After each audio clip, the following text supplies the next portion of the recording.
Olá, tudo bem? Como vocês estão? Espero que estejam bem.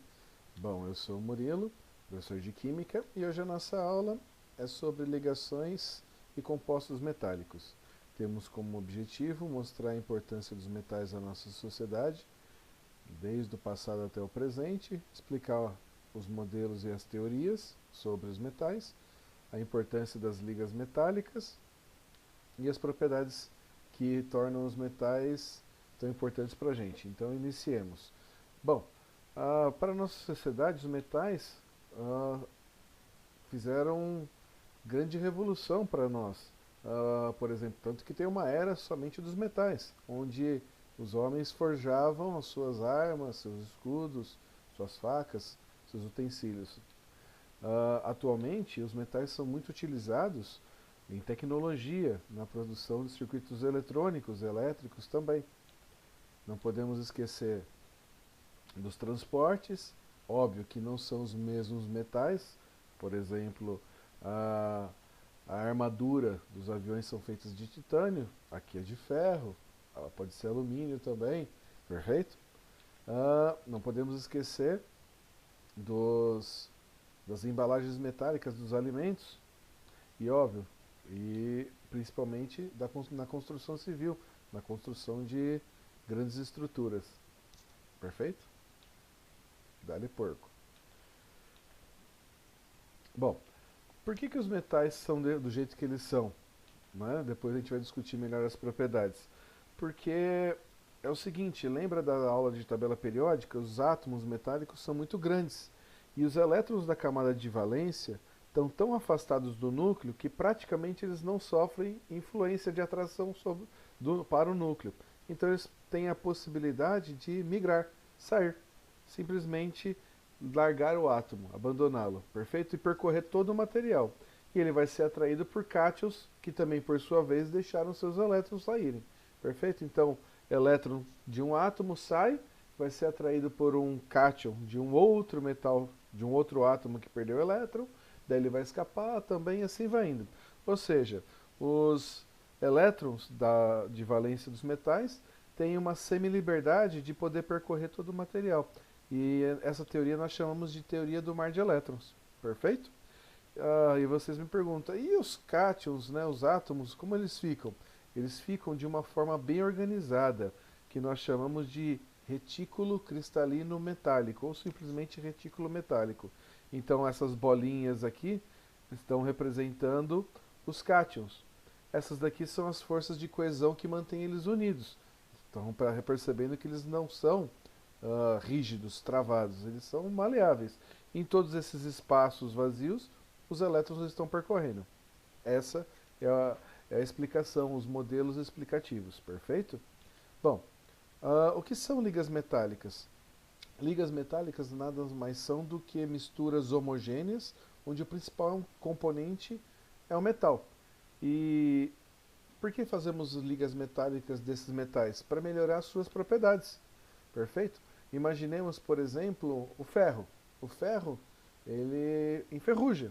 Se eu misturo fazer uma liga metálica dele com carbono e níquel, eu posso promover esse ferro a melhorar essa propriedade dele. Nós chamamos isso de aço inoxidável, ou seja, ele não enferruja com muita facilidade.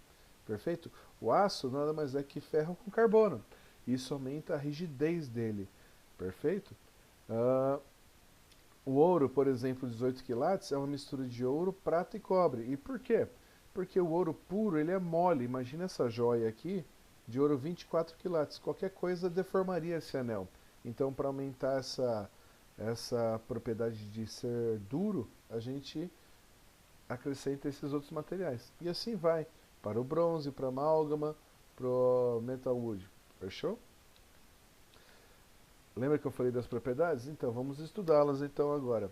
Lembra do mar de elétrons, toda aquela teoria? Ela vai propiciar essas propriedades principais para os metais. Alta temperatura de fusão e ebulição. Aqui temos a coluna da fusão e aqui da ebulição, perfeito? Ok? Bom, pensemos juntos. O que são forças de coesão? São forças de atração, perfeito? Aquele mar de elétrons com aqueles cátions promove uma força de coesão, uma força de atração e de fixação muito alta. Então é difícil você separar esse retículo cristalino, ok? Então isso faz com que os metais tenham alta temperatura de fusão e ebulição. E devido a essas forças de coesão também, esses retículos ficam muito compactados. Isso não significa que não tem espaço vazio, ok? Tem, mas comparado com os outros materiais, eles são muito unidos. Isso faz com que ocupem tenham muita matéria por pouco espaço. Isso faz com que a densidade seja elevada. Olha, por exemplo, o ouro.